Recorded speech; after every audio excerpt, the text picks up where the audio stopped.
చాలా సందర్భాల్లో మీకు ఒక డౌట్ వచ్చిండొచ్చు. ఏంటంటే అసలు దేవుడు ఉన్నాడా అనేది.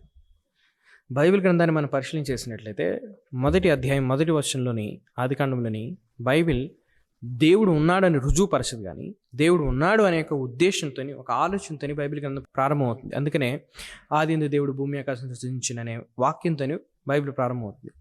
అయితే బైబిల్కి బాహ్యంగా మనం దేవుడు ఉన్నాడు అనేది ఎలా తెలుసుకోవచ్చు? దాంట్లోని కొన్ని వాదనలు వాటిలోని మొదటిది ఏంటంటే కాస్మలాజికల్ ఆర్గ్యుమెంట్. దీన్ని కాలాంతరిక వాదన అనొచ్చు. చాలా సింపుల్. ఏదైనా ఒక వస్తువు ఉనికిలోకి వచ్చిందంటే దానికి ఒక కారణం ఉండాలి.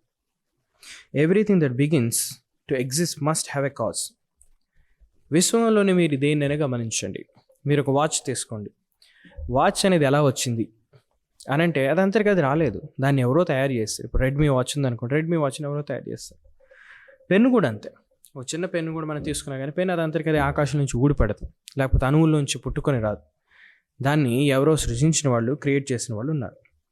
సో అందుకనే ఒక వాచ్ ఏ విధంగా అయితే వాచ్ మేకర్ని రుజువుపరుస్తుంది, అదే రీతిగా సృష్టి అనేది, క్రియేషన్ అనేది క్రియేటర్ని రుజువుపరుస్తుంది.